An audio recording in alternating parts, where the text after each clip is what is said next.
कि मैं अनुमान को ठीक करूंगी। वहां उत्तर के किसानों ने हमारे कुछ अधिकारियों के कपड़े उतार लिए थे लोकसभा में, लोग नींद लेते। और बेचारे भारतीय जनता पार्टी के सांसदों की यही स्थिति है कि मोदी जी मीटिंग लेके हर समय समय में उनको कहते हैं कि बिना काम कोई दिल्ली में अगर दिख गया ठीक नहीं होगा।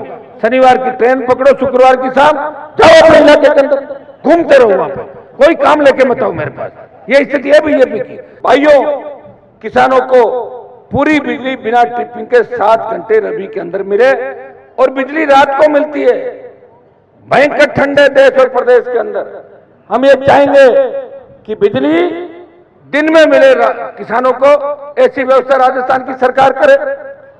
सिंगल फेज बिजली 24 घंटे की बात सरकार ने कही, सिंगल फेज बिजली तो 12 घंटे भी नहीं मिल रही है, 8 घंटे भी नहीं मिल रही है। इन सब को लेकर और एक बिजली के करंट से जो राजस्थान में मौतें हुई किसानों की, हमारे मजदूरों की और घरेलू उपभोक्ताओं के भी करंट लगने से कई मौतों के प्रकरण सामने आते हैं। सरकार उस समय आश्वासन देती है और थोड़ा समय निकलने के बाद उस पीड़ित को इतने चक्कर कटवाती है कि वो मुआवजा भूल जाता है और अपने घर बैठ जाता है। अजमेर डिस्कॉम सहित पूरे राजस्थान के अंदर जितने भी दुर्घटनाओं के अंदर हमारे भाई जो मौत के आगोश में समा गए, करंट लगने से जिनकी मौत हुई, उन सब का मुआवजे का आदेश भी आज कराएंगे। आज राजस्थान की निकम्मी सरकार से 7 घंटे बिजली का कमिटमेंट भी लेके जाएंगे, 24 घंटे बिजली की बात भी करके जाएंगे। क्योंकि राष्ट्रीय लोकतांत्रिक पार्टी ने अपना एजेंडा जो रखा है उसमें मुफ्त बिजली की बात राजस्थान के अंदर करी थी। मैं आपको विश्वास दिलाता हूं, थोड़ी हिम्मत आपको रखनी होगी, क्योंकि अंग्रेज जब हिंदुस्तान के अंदर आए थे, व्यापार करने आए और यहाँ के लोगों की कमजोरी और फूट देखी तो राज करने लग गए और 200 वर्षों तक राज किया था। अभी मैं मीडिया के साथियों से पूछ रहा था कि एमडी ऑफिस का कभी घेराव हुआ क्या? इन्होंने कहा हमने तो नहीं देखा कभी एमडी ऑफिस का घेराव भी होगा। ये भारतीय जनता पार्टी के लोग कितनी बड़ी बड़ी बातें करते हैं। ट्विटर पे फोटो छपाने के लिए कैसे कंपटीशन चलता है इनके अंदर। एक नेता का फोटो आ जाए, दूसरे दिन दूसरे का मूड ऑफ हो जाता है, मेरा फोटो फ्रंट पे क्यों नहीं आया, उसका कैसे आ गया, और वो कोई मतलब नहीं जनता से।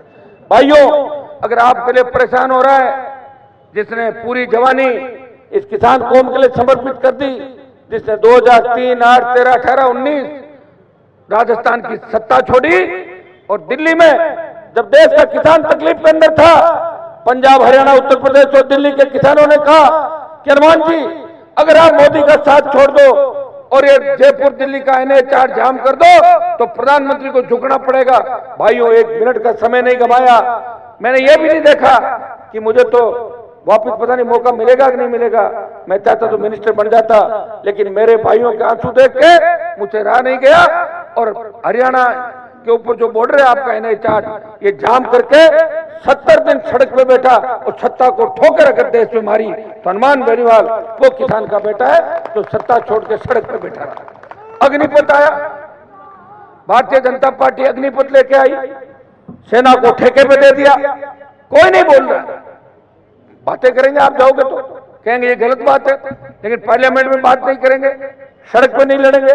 खाली बयानों से काम नहीं चलता, बयानों से काम नहीं चलता। और सोशल मीडिया के मेरे भाइयों को भी कहना चाहूंगा कि खाली रजाई के अंदर बैठे बैठे सोशल मीडिया भी चलाते रहते हो, वक्त पड़ने पे सड़क पे भी आना पड़ता है। सोशल मीडिया का हथियार जरूर है, लेकिन 100% सोशल मीडिया भी नहीं है, ध्यान रखना इस बात का। सोशल मीडिया अगर 100% होता तो सारे किसान के बेटे हमारे जैसे लोग अभी इस जगह पर नहीं होते।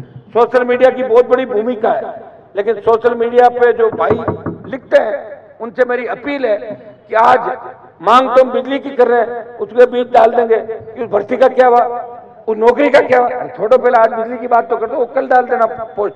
तो ऐसा भी मैं भाइयों को कहना चाहूंगा कि आप अपनी लड़ाई को कमजोर नहीं करें। हर दिन हर तरह की लड़ाई हम लड़ेंगे।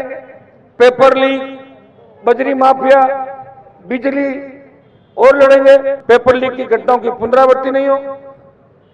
जितने मुद्दों को लेकर आरपी का गठन हुआ मजबूती के साथ राष्ट्रीय लोकतांत्रिक पार्टी आपके लिए लड़ाई लड़ेगी। ये मैं आपको विश्वास दिलाता हूं। अजमेर डिस्कॉम का घेराव करने का बहुत समय से हमारा कार्यक्रम था, बीच में लोकसभा आ गई, दूसरे काम काज आ जाते हैं, इसलिए मैं आपके बीच उपस्थित नहीं हो पाया। भाइयों, मेरे इलाके के अंदर तो वसुंधरा जब 13 में सीएम बनी थी, तो जैसे ही वसुंधरा की सीटें आई, मुख्यमंत्री पद की शपथ ली, मंत्रिमंडल का विस्तार भी नहीं हुआ था, उसी समय बोला कि मैं अनुमान को ठीक करूंगी और 24 घंटे के अंदर यहाँ आरएसी पता नहीं कौन कौन से इनके जो बने हुए फोर्स के वो सब बिजादी कंपनियां नागौर के जाओ खींवसर और नागौर की सारी बिजली काट दो। 42 दिन तक हनुमान बेनीवाल धरने पे बैठा रहा। वहां खींवसर के किसानों ने हमारे कुछ अधिकारियों के कपड़े उतार लिए थे। वो मेरे पास आए कि भाई साहब छोड़ो, कम से कम हमारे कपड़े तो वापस दिला दो। दिलवा दी मैं उनके कपड़े वापस। लेकिन वसुंधरा सरकार किसानों का कुछ बिगाड़ नहीं पाई, लड़ते लड़ते मजबूत हो गए और सरकार को झुकना पड़ा। वो 42 दिन थे, एक तरफ वसुंधरा थी और एक तरफ राजस्थान का किसान था। और वसुंधरा की शुरुआत थी 13 के अंदर, दिसंबर, जनवरी 14, फरवरी 14। तो भाइयों, लड़ाई आप लड़ोगे जब भी आपको न्याय मिलेगा, क्योंकि आपके ज्यादातर नेता बिजनेस करने में लग गए, जीत के जाते हैं। मैं कई नेताओं के भाषण सुनता हूं, विधानसभा चुनाव और लोकसभा चुनाव होते हैं, बड़े बड़े भाषण देते हैं लंबे, कि मेरे को एक बार विधानसभा में भेज दो, मैं ये कर दूंगा वो कर दूंगा। अरे कितने लोग चले गए, कोई कर पाएगा विधानसभा के अंदर? लोकसभा में लोग नींद लेते हैं, सो जाते हैं लोकसभा के अंदर। क्या कर लोगे आप बताओ? लेट चलती है, कभी मोदी की लेट चलती है, कभी विरोधी चलती है, जीत के चले जाते हैं और वहां कोई नहीं पूछता। अरे बेचारे भारतीय जनता पार्टी के सांसदों की यही स्थिति है कि मोदी जी मीटिंग लेके हर समय समय में उनको कहते हैं कि बिना काम कोई दिल्ली में अगर दिख गया ठीक नहीं होगा, शनिवार की ट्रेन पकड़ो, शुक्रवार की शाम जाओ अपने इलाके के अंदर, घूमते रहो, वहां पे कोई काम लेके मत आओ मेरे पास। ये स्थिति है बीजेपी की।